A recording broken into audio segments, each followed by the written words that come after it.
Now, I wanted to begin my message with a pop quiz, and that is why are we here today? Raise your hands if you know. But as I often say, we are here to feel better. Now, feeling better might mean that some wound, some hurt is healing, and that is part of feeling better. But feeling better also might mean that some good that is already happening in your life is expanding. Something that is circulating in your life is improving in some way.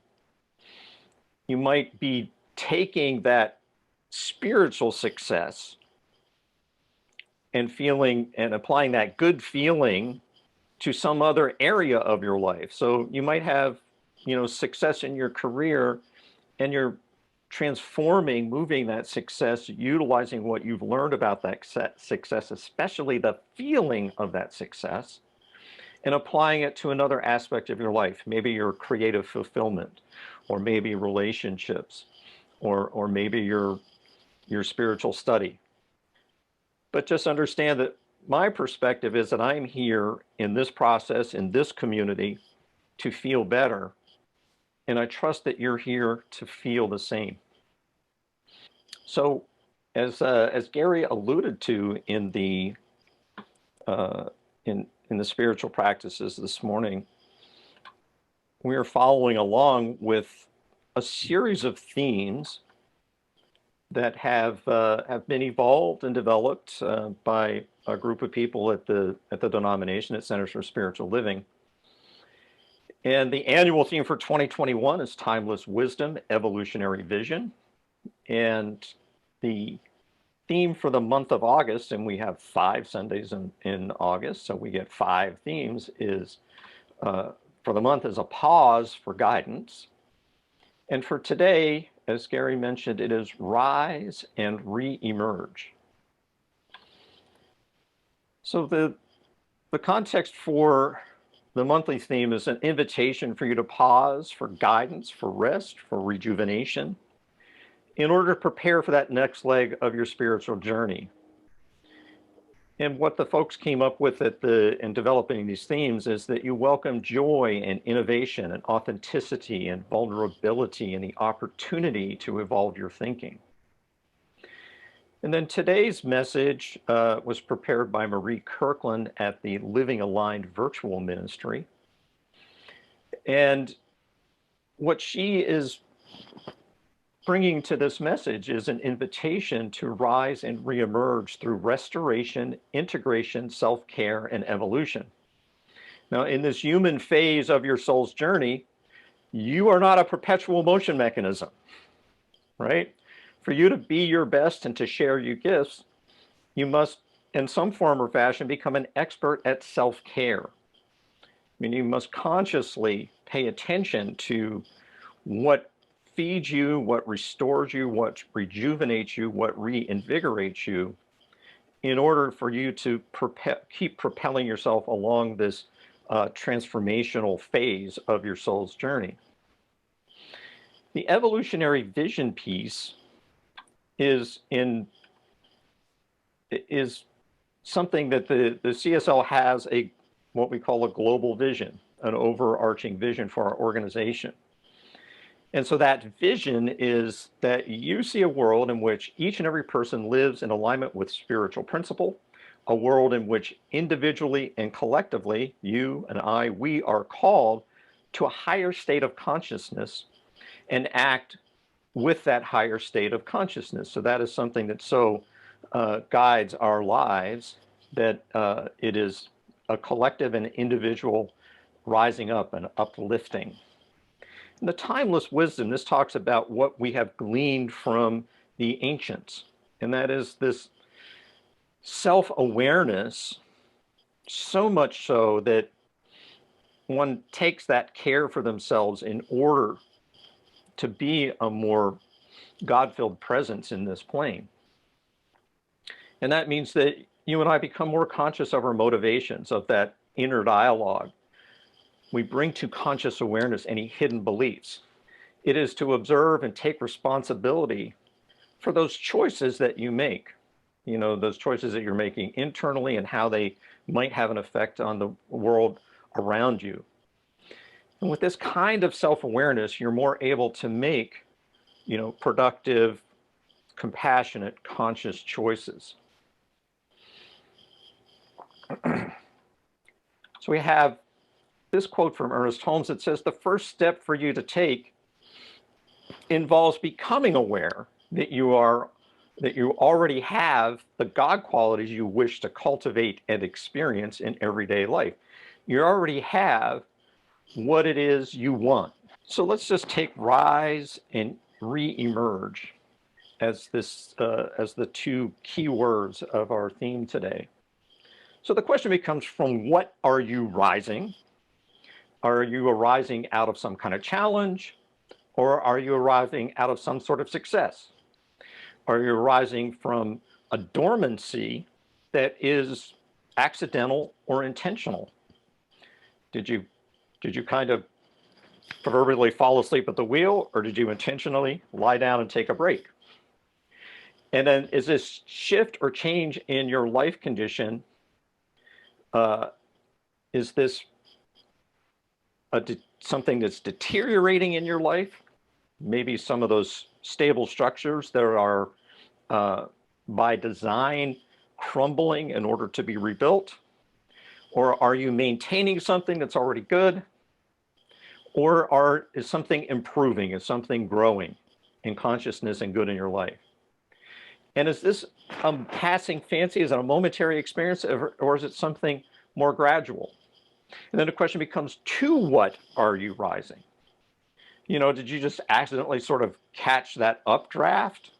And is this really an upward rising?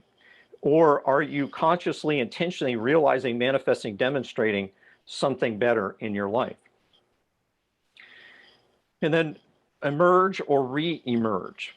Well, emerge means come into view. So to re-emerge means you're not in view, right? So from what are you emerging? Were you ever out of view?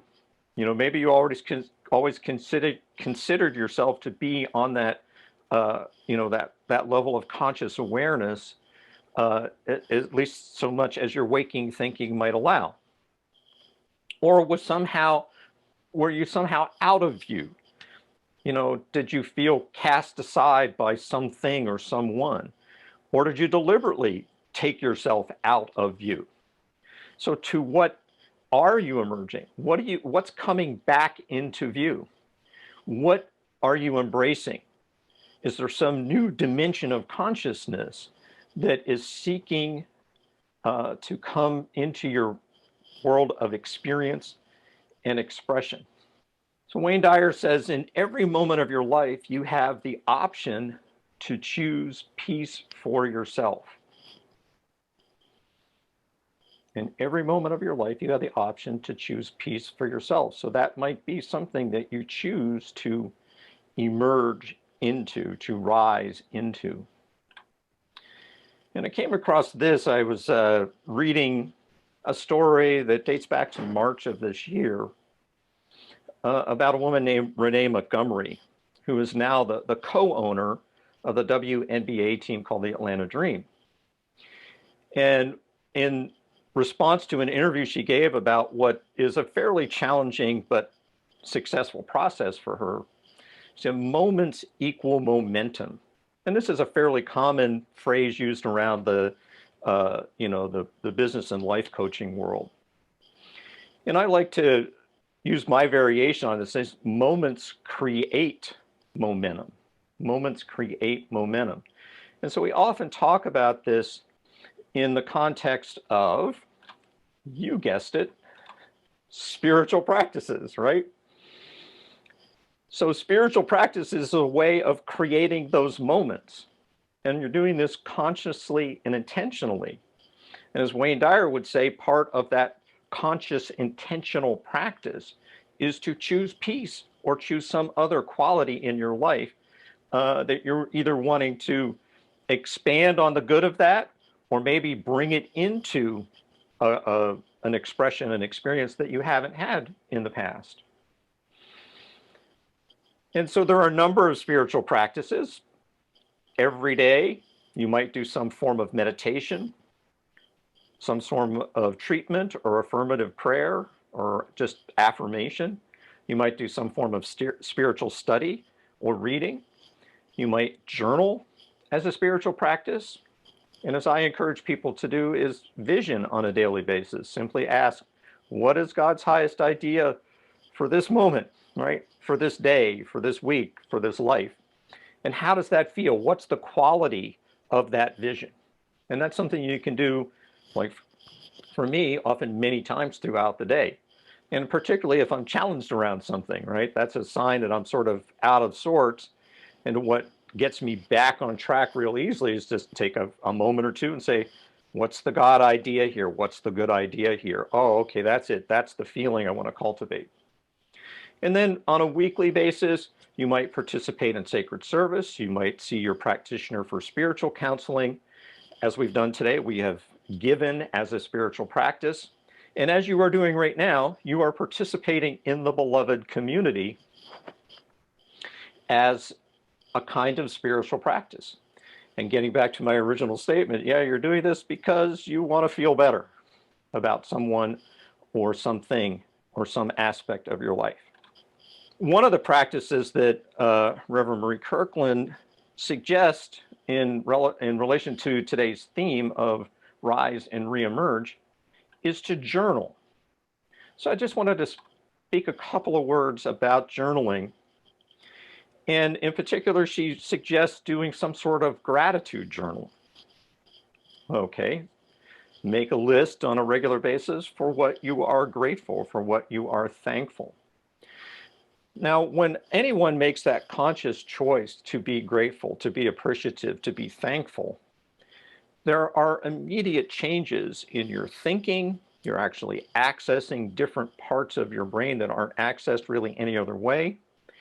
You're bringing to life the mind, meaning that whole physical sensation of the quality of gratitude, or the quality of appreciation. And along with it then becomes a flow of emotion. So really a lot changes when a person is genuinely in that grateful poise. Now, there's a couple of things to be mindful of around journaling. One of them is a two-parter. And so I'm a little bit challenged by this myself. And that is to journal down a rabbit hole, right? To journal into, really deep down into some challenge, or to really dissect something not working that well in my life. I have been known to do that. And so I'm very careful and mindful about my journaling practice to just use those to bring me back to the opposite of that challenge, which would be some spiritual truth or quality that I am as yet not fully embodying, I'm not fully experiencing. But along those lines, people, and I hear this quite frequently, that there is some hurt or harm that has befallen them. They have been wounded in some way. Forget about what the proximal cause of that wound or harm or hurt might be. But they will give great gratitude for that occurrence, right? And really the grateful part of that experience is for the healing, not the hurt, right? So there might be some hurt, wound in your life. And what you are grateful for is the ability to heal, the ability to recover, the ability to grow from that experience. Because we say, what you appreciate appreciates. Gratitude is the anointing of increase. So if you're really grateful for harm and hurt in your life, you might be saying, I want more harm and wound and hurt in my life, right? You don't want that, but you do want the healing. So the healing is the thing to be grateful for. The other thing that folks often do in journaling is that they will be thankful for what they feel is God's favor for them. Now, in the science of mind of spirit, the ever-presence, the all-loving, all-knowing, all-caring nature of spirit does not play favorites, right? You and I and everything is filled to overflowing with God's good graces. So get that. You are filled to overflowing with God's good graces. So it is your conscious awareness and circulation of that of that infinite and indwelling presence and power, and also that which surrounds you, that's the part to be grateful for. And therefore, what you're doing by being conscious of those blessings in your life is to say, this is me participating more greatly in the flow of God's good. That good is already so about me. That good is already true about me. And I'm just bringing that more into the experience and the expression of my life. And for that, I am grateful. Now, we've heard this expression, where attention goes, energy flows.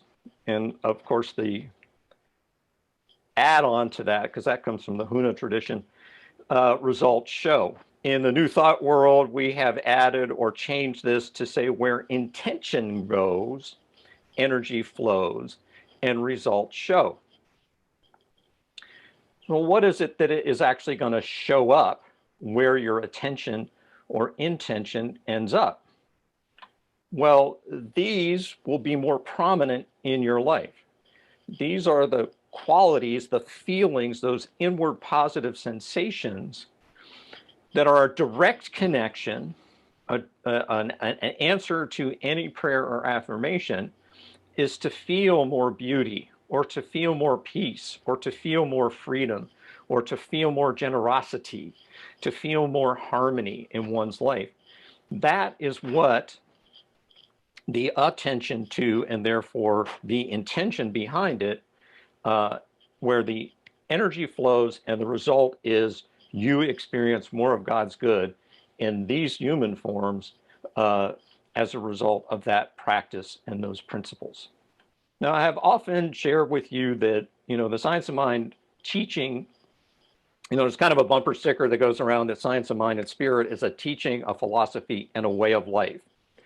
And I have found for me, and I've studied other traditions as well over the years, either after I have become immersed in Science of Mind or prior to coming to Science of Mind. And I can tell you that this teaching for me is really full and complete. I have found it to address every aspect of my spiritual journey. And thankfully, Ernest Holmes, the founder of the Science of Mind and the author of the textbook, The Science of Mind and Spirit, was truly prolific. And he was a scholar of other faith traditions. And he also knew that his work was only scratching the surface.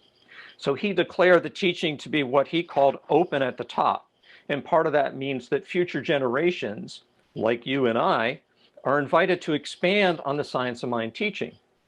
Now, again, there's a line of distinction here, and that doesn't mean that we sort of hybridize or fuse this teaching with other teachings or philosophies, but it means expanding the Science of Mind to create new material based on this kind of other bumper sticker, change your thinking, change your life. And the science aspect of it, right? So the science part of the Science of Mind means two things. It means applying the scientific method through spiritual practices, as we've already mentioned, to your spiritual evolution on your spiritual journey. And it also means that body of evidence and data, what we might know as a testimonial experience. And again, those testimonials are fantastic when shared, but they are personal too. So I have a set of testimonies about the emergence of spirit in my life that mean a lot to me, and I can share those with you, and they might mean something to you, but yours mean as much or more to yourself. And that's part of where that journaling practice, and particularly a gratitude journal, comes into play, to recognize, where you are, how far you've come, and where you're going, right? From what you are rising and emerging from to what you are rising and emerging to, right? The other thing about this teaching that is,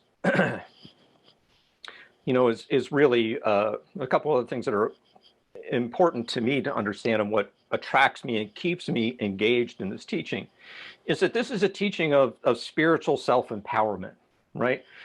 Ernest Holmes and others have given us some basic practices, some tried and true scientific methods of those spiritual practices, so that we can prove to ourselves, so I can prove to myself and you can prove to yourself, what is spiritually true, right?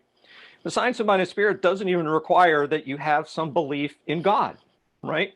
It doesn't require you to swear a creed. It doesn't seem to be much any sort of dogma, right?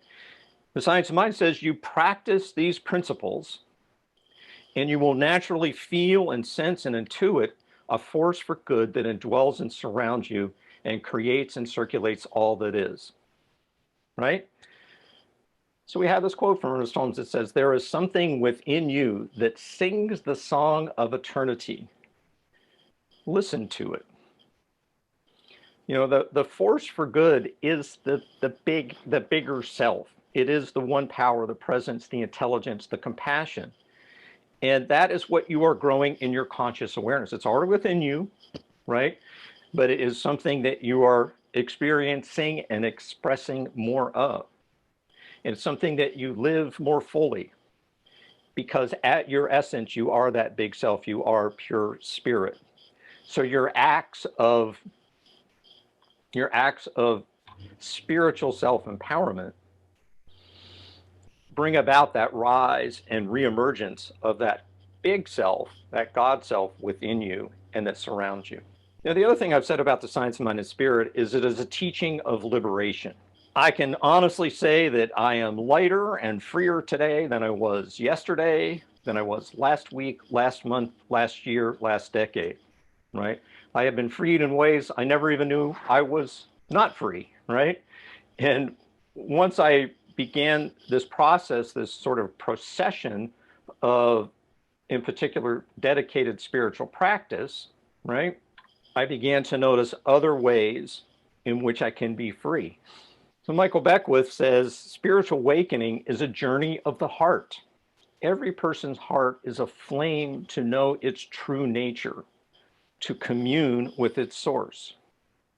As I have mentioned, the spiritual practices individually, and as we gather together, you know, joining together in spiritual practice or your set of spiritual practices, they set up a certain course that inevitably leads to firing your heart and setting you free. So even when those spiritual practices do not seem to have much of an effect, they are moments that build momentum. So this comes back to what we had said earlier, those moments, and we create those moments consciously through spiritual practices. That is what builds momentum. I have mentioned before, and I will mention again, that forgiveness is a key to liberation, to freeing oneself from perceived hurts or harms, right? And we talk about forgiveness like everybody automatically knows how to forgive. But I have shared with you before this A Course in Miracles practice called atonement. So what I thought I would do today is share with you the how-to, right? And I've talked about it before, but I made up a little slide that might help you along to sort of to capsulize this process. So here we are, how to forgive. And the process in A Course in Miracles is called atonement. And a lot of folks in New Thought want to break that down to at-one-ment. The first part of this process, I didn't put on here, but you have to have this commitment. You have to have this intention. You have to pay attention to forgiving. And again, I can tell you that I would be a person that resisted it, meaning it felt easier, it was more familiar to not forgive and not forget, you know, not do any of that. And oh, that forgiveness work, that looked pretty ugly. Yeah, that could be a big challenge for me. That's kind of messy. So I'll just stick with my resentment and let it eat me alive inside rather than do something to heal myself and move forward. So again, it begins with that conscious intention to forgive. Once you want to do that, then here is a suggested process. There are others. I happen to like this one, right? First thing you're going to do is recall that occurrence that you think led to that hurt or harm, right? Whatever it might be. And as you recall that occurrence, and an aside here, this might be something that you work with your practitioner around, because as I mentioned earlier, for me, it was so unappealing that I chose not to do it. And some very accomplished and effective practitioners are ones that helped me through my process, first of all, to forgive, right, to set the intention, and then to do something about it, to engage in a process that was actually leading to forgiveness. So recall each occurrence one by one. Try not to lump them together because that will make it overwhelming. But one by one individually, stay with that and notice everything about this moment. You know, what's going on, especially what's going on in your thinking, what's going on in your emotional being, what's going on in your intuitive being.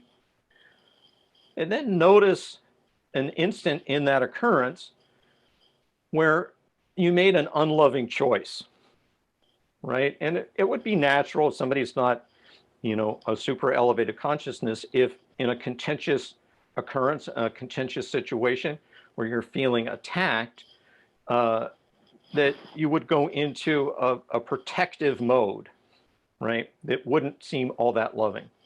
But that protective mode can be a loving choice. So I just want to filter this a little bit. It's where you're making a conscious, unloving choice based on something you're doing or thinking or saying, not necessarily in reaction to the threats of the moment to your well-being or your psyche or both, right? But notice that moment that you may have made an unloving choice. And now you're going to remake that choice somehow, some way, and it might be just a small shift at first, but you're going to remake that choice in a constructive and positive way that's opposite that unloving choice. So it might just be, hey, I was feeling attacked, so I went into protection mode. That's a loving choice, and that might be the first point at which you work on this particular forgiving this particular occurrence, right? But then you might go on to say, well, if I was feeling now safe and protected in that occurrence, what might be a further loving choice I could make, right? That is opposite the unloving choices that are going on in my thinking and in my being. And as you just dwell on remaking that choice, you're going to notice any negativity beginning to shift, right? You're going to feel things lightening up at least just a little bit and moving in the direction to positivity. And as always is the exhortation around forgiveness, repeat and repeat and repeat, right?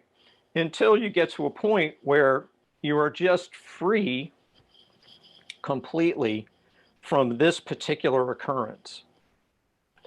And once you're free from that particular occurrence, the need, the want, desire for forgiveness disappears, right? It is forgiven. It's not necessarily forgotten, but the healing is well on its way. You're no longer weighed down by this particular occurrence. And for that reason, there is a liberation taking place in your heart and mind. So I'll leave you today with this affirmation: fully nourished, restored, and renewed, now I rise. Fully nourished, restored, and renewed, now I rise. Well, peace and blessings, everyone. Thank you so much for being here and sharing this time together.